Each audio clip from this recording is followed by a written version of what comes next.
Hello guys, welcome to our channel. This is Teja. ప్రస్తుతం మనతో పాటు సీనియర్ జర్నలిస్ట్ జగదేవ్ గారు ఉన్నారు. నమస్తే సార్. నమస్తే. సో ప్రస్తుతం సోషల్ మీడియాలో బాగా వైరల్ అయ్యే విషయం ఏంటంటే చేతబడులు, బ్లాక్ మ్యాజిక్. సో మీ లైఫ్లో మీరు ఎప్పుడైనా ఫేస్ చేశారా ఈ చేతబడులు, దాని గురించి? అంటే నేనైతే ఒక ఎక్స్పీరియన్స్ ఉంది. అంటే అది చాలామంది చెప్తే నవ్వుతారు. కొంతమంది ఆహా మీది ఎక్కడమ్మా, ఏ జిల్లా, ఆహా మీ జిల్లాలో అలాగే ఉంటుందిలే అన్న అలా మాట్లాడే వాళ్ళని కూడా చూశాను. అదే మీడియాలో జర్నలిస్టులు ఉన్నప్పుడు కూడా మా సబ్ ఎడిటర్లు ఇట్లాగ ఎప్పుడైనా నైట్ షిఫ్ట్లో గట్రా ఉండేటప్పుడు ఎట్లా అని ఆ రోజు జరిగిన సన్నివేశాల మీద సందర్భంగా మాట్లాడుకున్నప్పుడు ఇట్లా ఒకసారి చేతబడి బ్లాక్ మ్యాజిక్ గురించి మాట్లాడుకుంటున్నప్పుడు మాట్లాడితే నేను ఒకటే అడిగాను. నాకు అనుభవం అయిందండి, మా ఫ్యామిలీలో జరిగింది ఒకటి, నేనైతే నమ్ముతాను అన్నాను. నమ్మితే ఆ సదరు వ్యక్తి ఎటకారంగా నన్ను చూసి ఆహా మీది ఏ జిల్లా అని అంటే మాట్లాడారు. అయితే నేను అప్పుడు చెప్పాను, మీరు ఎండమూరి గారి నవల తులసి దళం, ఓన్లీ తులసి దళం కాదు, తులసి నవల పేరు. దాని తర్వాత ఆయన సీరియల్ తులసి దళం అని తీశారు, బట్ తులసి నవల పేరు. అది చదివారా అని అడిగాను. అడిగితే అది నవల పుస్తకం, ఒక స్టోరీయే కదా అన్నట్టుగా అన్నారు. కానీ ఆ నవల రాసే ముందు ఎండమూరి వీరేంద్రనాథ్ గారు అప్పటికి మంచి ఏజ్లో ఉండేవారట. ఆయన ఆ ఏఓబిలో పర్యటించారు. అంటే ఆంధ్ర ఒరిస్సా బార్డర్ ఏదైతే ఉందో ఆ పరిసర ప్రాంతాల్లో సుమారుగా 1 నెల 2 నెలలు ఒక వెళ్ళి ఒక బాటసారిలాగా వెళ్ళి అక్కడ ఉండి ప్రతి ఊర్లో కొన్ని ఊర్లో ఎంక్వైరీ చేసి గమనించి చూసి చేసి వచ్చి అప్పుడు రాశారట. అంటే అక్కడ ఎక్కువగా నమ్ముతారనేది ఒక ఇది. బట్ ఇది తమిళనాడులో కూడా బాగా ఫెమిలియర్. ఎందుకంటే తమిళనాడులో ఇటువంటి దుష్టశక్తులు వీటికి సంబంధించి చేయడానికి కూడా కొన్ని రకాల హోమాలు చేస్తారు, వాళ్ళు యాగాలు చేస్తారు. కొన్ని అమ్మవార్లకు కూడా చేస్తారు ఎండుమిర్చితో. జనరల్గా మనం నెయ్యి హోమం పుల్లలు అవి నెయ్యి వేసి హోమం చేస్తాం.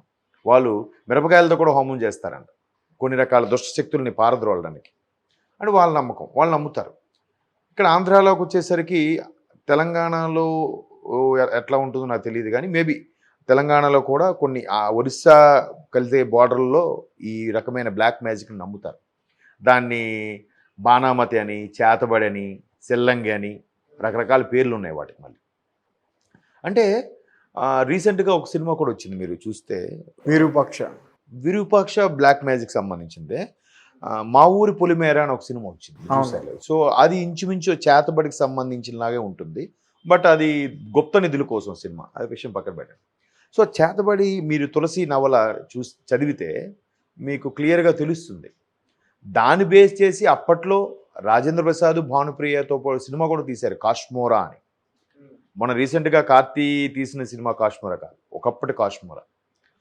సో అక్కడ ఏంటంటే వాళ్ళు అందుకే జనరల్గా చాలామంది మీరు అబ్జర్వ్ చేస్తే జుట్టు దువ్వుకున్నప్పుడు కొన్ని పోగులు వచ్చి ఇలా చుట్టేసి వాళ్ళు పడేస్తూ ఉంటారు ఊర్లలో ఆడవాళ్ళు. అలా పడేసేటప్పుడు జస్ట్ దాని మీద ఫుతూ అని ఉమ్ము వేసేసి పడేయడం, అట్లా గోర్లు కత్తిరించినప్పుడు కూడా ఎక్కడో కాలువలో పడేయడం, లేదంటే ఎక్కడైనా ఎవరు మట్టని చోట ఎవరికి దొరకని చోట వేయడం గట్రా చేస్తుంటారు. ఎందుకంటే ఆ ప్రాంతాల్లో ఒక రకమైన నమ్మకం ఉంది, మనుషుల యొక్క గోరును కానీ ఈ వెంట్రుకను కానీ, అంటే రక్తంతో కానీ మన డిఎన్ఏకి సంబంధించింది కానీ ఏదో ఒక వస్తువు దొరికితే దాన్ని తీసుకొని వెళ్ళి దాన్ని ఆ పూజల్లో పెట్టి వాళ్ళు చేతబడి చేస్తారు అని మనం అంటే విన్నాం. అంటే నేను కొంతమందికి చూశాను, కొంతమంది సఫర్ అవ్వడం కూడా చూశాను. ఎలా సఫర్ అవ్వడం అంటే ఈ ఫర్ ఎగ్జాంపుల్ ఇంకా ఓపెన్గా చెప్పాలంటే మా నాన్నగారికే జరిగింది. ఎట్లా అంటే అఫ్కోర్స్ ఇప్పుడు మా నాన్నగారు లేరు అనుకోండి, తర్వాత అంటే రీసెంట్గా చనిపోయారు. ఇది నేను almost 5th class 4th class చదువుతున్న రోజుల్లో ఒకరోజు ఫైన్ డే నాన్నగారు నిద్రలో లేచి కూర్చున్నారు. ఏంటంటే గుండెల్లో గాబరగా ఉంది, ఏంటో అనీజీగా ఉంది. సరే అని చెప్పి డాక్టర్ దగ్గరికి తీసుకెళ్లారు ఆ రాత్రప్పుడు. అప్పుడు మా పెద్దగారు ఉన్నారు, ఆవిడే తీసుకెళ్లారు. వెళ్తే డాక్టర్ బీపీ ఏదో ఉంటుంది, ఎసిడిటీ ప్రాబ్లమ్, సరే నిద్ర లేకపోయింటే జర్నీ చేస్తుంటారు. డాక్టర్స్ ఇంకేం చెప్తారు, వాళ్ళు ఏం చెప్పలేరు. ఇప్పటికీ ఈ రోజుకి కూడా సైన్స్కి అంతు చిక్కని విషయాలు చాలా ఉన్నాయి, బట్ వాళ్ళు ఒప్పుకోరు డాక్టర్స్. వాళ్ళకి తెలియంది ఏదైనా ఉంటే అవును ఇట్లా ఈయన ఎలా బతికొచ్చాడు, ఇట్స్ ఎ మిరాకిల్ అనేస్తారు. మిరాకిల్ ఏంటి? Can you define that? ఆ మిరాకిల్ని డిఫైన్ చేయండి ఏంటని. వీళ్ళు చెప్పలేకపోతే మిరాకిల్ అనేస్తున్నారు. సో అది ఇంక వేరే సబ్జెక్ట్ వదిలేడు అటెల్. అయితే మా నాన్నగారికి అట్లా అయింది. ఆ తర్వాత ఊరికే మా అమ్మగారిని చూసి ఎవరు నువ్వు అని అడగడం, ఇట్లా ఒక్కసారి మతి భ్రమించినోట్లా బిహేవ్ చేయడం. అంటే తర్వాత మా పక్కింటి ఒక ఆవిడ ఉంటారు, ఆవిడ పిలిస్తే మా అమ్మ అంటే నాకు ఇదంతా చిన్నగా గుర్తుంది. తర్వాత తర్వాత పెద్దయ్యాక అమ్మ అక్క వాళ్ళు చెప్పడం కొంత తెలుసుకున్నాను. అయితే ఏంటి ఇట్లా పక్కింటి ఆవిడ తీసుకొచ్చి ఆవిడ అడిగితే ఆవిడమ్మ ఇదేదో గాలి సోకినట్టుంది తల్లి, మీరు ఎవరికైనా చూపించండి భూత వైద్యుడు లాంటివి ఉంటే. అలాంటివి ఏం తెలిస్తే ఫస్ట్ టైం అడ్మిట్ చేసినప్పుడు నమ్మం జనరల్గా ఎవరు కూడా. ఇప్పుడు నేను చిన్నవాళ్ళు అక్క వాళ్ళు కూడా చిన్నవాళ్ళు. మా పెద్దక్క కొంచెం ఐడియా, కొంచెం తను అప్పటికి గ్రాడ్యుయేట్ కాబట్టి కొంచెం ఐడియా ఉంది ఏంటో ఏదో అంటే సరే ఎవరు చెప్పినా కూడా ఎందుకు చూపిద్దామని. ఏ డాక్టర్కి చూపించినా ఎవరు ఏం చెప్పలేదు, స్పెషలిస్ట్ చూపించినా ఏం చెప్పలేకపోతున్నారు. సో అప్పుడు ఇలాంటి కొంతమంది వ్యక్తి చెప్తే ఆయన అప్పుడు ఫలానా దగ్గర మీరు ఎక్కడైనా బయటికి ఒంటరిగా ఉండే ప్రాంతాల్లో వెళ్ళడం కానీ, అలాంటప్పుడు ఉలిక్కి పడ సన్నివేశాలు ఏమైనా జరిగాయా అని అడగడం.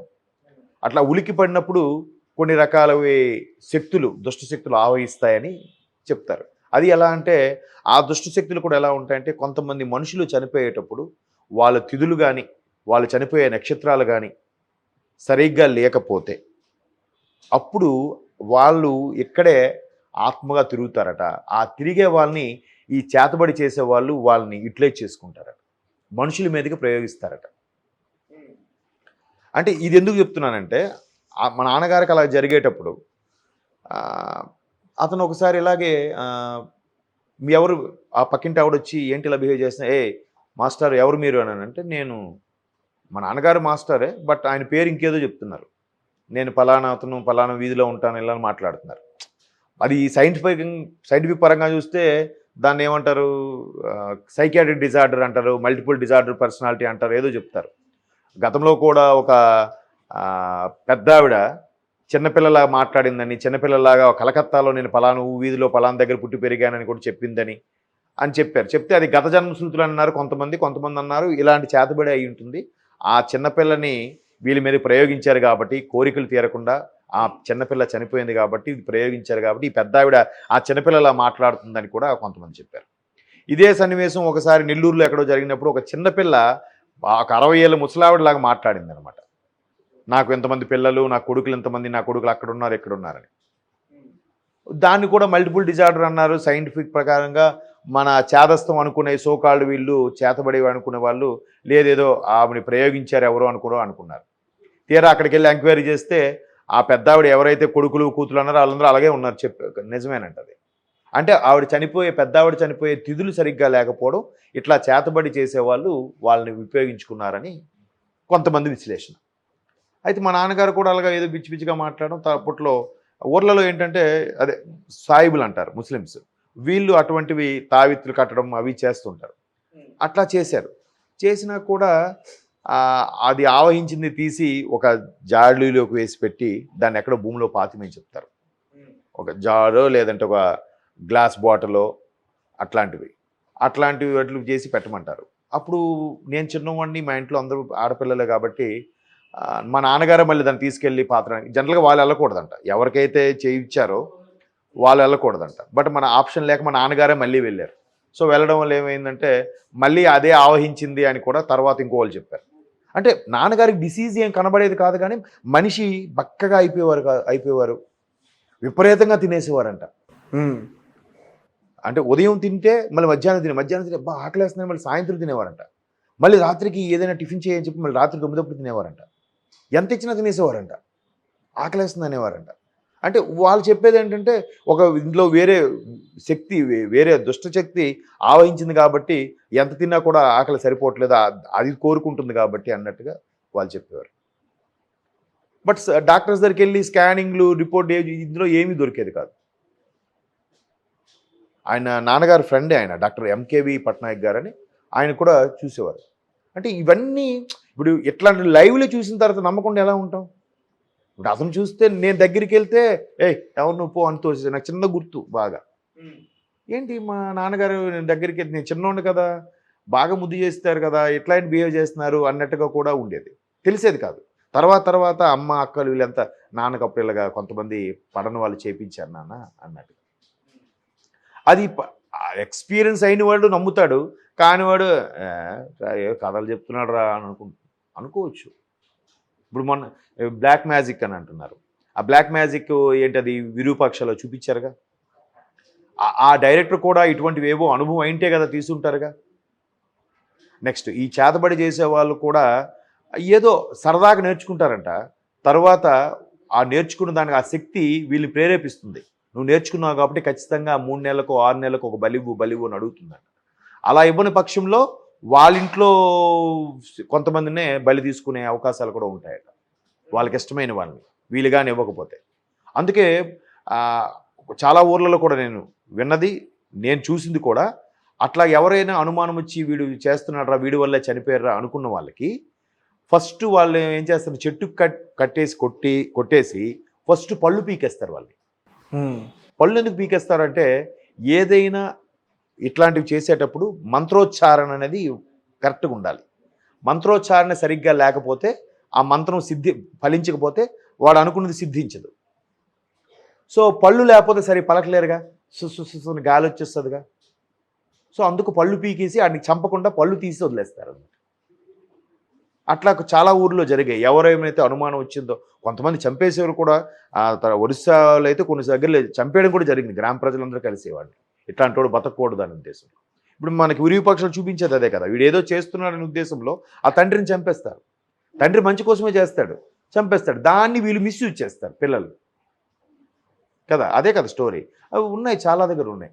వాళ్ళని ఇప్పుడు ఇందాక చెప్పాను కదా, గోర్లు వెంట్రుకలు లాంటివి తీస్తారని. వాళ్ళని తీసినప్పుడు అవంతా ఒక చిన్న మట్టి బొమ్మలా చేసి దాంట్లో పెట్టి దాన్ని పూజ చేసి వాళ్ళ ఆత్మలాగా ఆవహించేలా చేసి వాటికి గుచ్చడం, వీళ్ళు గుచ్చితే అక్కడ గుచ్చి మన మాయిల పకీర్ సినిమాలో లాగా చిలకలో ప్రాణం ఉండి చిలకను గుచ్చితే మాయిల పకీరికి ఇబ్బంది కలిగేలాగా ఉండడం. అవన్నీ పుక్కిడి పురాణాలు ఇవి కాదు, ఒకప్పుడు ఉండేవి. దాని విరుగుడు కూడా ఉండేవి మన దగ్గర. ఆ మంత్రాలు వేసి, నా చిన్నప్పుడు మా పక్కింట్లో ఒక బామ్మ ఉండేది. నాకు ఫీవర్ వస్తే ట్యాబ్లెట్లు వేసిన తగ్గేది కాదు. ఆ బామ్మ వచ్చి మంత్రం వేసేది. మంత్రం వేస్తే తెల్లవారు తగ్గేది. మరి దీన్ని ఎలా నమ్మాలి? బట్ ఇప్పుడు జనరేషన్లో ఆ మంత్రాలు నేర్చుకునే వాళ్ళు లేరు. తరతరాలుగా ఇదైపోతుంది. పాముల నర్సయ్య గారని ఉంటుంది, మీరు యూట్యూబ్లో కొట్టినా కూడా వీడియో వస్తుంది. ఆయనంటే అసలు బ్రిటిష్ హయాంలో రైల్వేలో ఒక ఎంప్లాయ్ ఆయన. ఆఖరికి ఒక గవర్నర్ జనరల్కి కూడా ఒక పాము కాడేస్తే పలానా మద్రాసు పరిధిలో ఉండే ఒక స్టేషన్లో ఆ పాముల నర్సయ్య గారు ఉన్నారు, ఆయన తీసుకురండి మంత్రం వేసి తగ్గుతుంది అని. ఎన్ని పసర్లు ఎన్ని ఇంగ్లీషులు వేసినా తగ్గలే. అప్పుడు ఆయన వచ్చి మంత్రం వేస్తే లేచి కూర్చున్నాడట ఆఫీసులో. అది ఉంది కూడా చరిత్రలో. మరి ఇట్లా ఎలా నమ్మకుండా పోతాం చెప్పండి? పాము కాటికి మంత్రం ఏంటి అని అనొచ్చు. ఎవడు చెప్పాడు, ఎవడు చూశాడులే అని. ఆ ప్రూఫ్స్, ఆ పేపర్ కటింగ్స్ చూపిస్తే కానీ నమ్మరు. అప్పుడు జర్నలిస్టులు కూడా మ్యాక్సిమం ఆల్మోస్ట్ వాళ్ళు కమ్యూనిజం భావజాలం కానీ లేదంటే నాస్తికవాదంతో ఉండేవాళ్ళు కదా జర్నలిస్టులు ఒకప్పుడు కూడా. అలాగే ఉండాలి. అలా ఉంటేనే వారు ఎవరికి కొమ్ము కాయకుండా రాసేవారు న్యూస్లు. ఏ పార్టీకి కానీ ఏ వాస్తవాన్ని వాస్తవంగానే రాసేవారు. ఈ మూఢనమ్మకాలు ఇవన్నీ నమ్మకుండా ఉండేవారు జర్నలిస్టులు ఒకప్పుడు. సో వాళ్ళే రాశారని అంటే ఇంకా నమ్మకుండా ఏముంటుంది? ఇప్పుడు అరుణాచలంలో తిరువన్నామలలో రమణ మహర్షి గారు మహాసమాధి జరిగిన రోజు ఒక రకమైన వెలుగు వెళ్ళి ఆ అరుణాచలం కొండలో వెళ్ళి కలవడం చూశారు. కొన్ని వేల మంది చూశారు. అది నెక్స్ట్ డే పేపర్లో కూడా వచ్చింది అది. మరి దాన్ని ఎట్లా అంటాం? ట్రాష్ అంటారా? అది ఎవడో తారాజు వదిలాడని అంటారా? లేదా ఆకాశం నుంచి ఉల్కపడింది అని అంటారా? నమ్మనోడు ఏదైనా అనొచ్చు, నువ్వు చూసావా అని అనొచ్చు. అది లైవ్లో చూసినోడికి అర్థమవుద్ది అని దాని ప్రభావం ఏంటి, దాని శక్తి ఏంటని. సో చేతబడి అనేవి అంటే ఇప్పుడు రాను అవి చేసేవాళ్ళు పోయారు, అవి వస్తే విరుగుడు చేసేవాళ్ళు కూడా పోయారు. పూర్వం ఏంటంటే ఒక పరిధిలో ఒక ఊర్లో వరకే ఉండేవారు కాబట్టి వాళ్ళు చేసే శక్తులు కూడా ఫలించేవేమో. ఇప్పుడు విదేశాలకు వెళ్ళిపోతున్నారు. వీళ్ళు చేసే వాళ్ళకి ఆ మనుషుల యొక్క కదలికలు అడుగుజాడలు కూడా తెలియాలంట. తెలిస్తేనే వీళ్ళు కరెక్ట్గా చేయగలుగుతారట చేతబడి చేసేవాళ్ళు. ఇప్పుడు అది ఉండట్లేదు కదా. బట్ చాలా సినిమా, ఇప్పుడు కాంచనా సినిమా ఉంది, దానికి అలాంటి సంబంధించిన సినిమాయే కదా. కళావతిని ఏదో సినిమా వచ్చింది, అది అటువంటి రిలేటెడ్ సినిమాయే కదా. ఊరికే ఎందుకు తీస్తారు? ఇప్పుడు సోషల్ ఫ్యాంటసీ అనుకోవచ్చు. ఎక్కడో ఆ డైరెక్టర్ విన్న కథనో చూసిన కథనో లేకపోతే నాలాంటి వ్యక్తుల ద్వారా విన్న సమాచారాన్ని ఒక స్క్రిప్ట్గా రాసుకుంటాడు. దాని కొద్దిగా మసాలా యాడ్ చేసి సినిమా మ్యానిపులేషన్లా చూపిస్తాడు కాబట్టి మనం ఏముందిలే సినిమాలా అంటాం.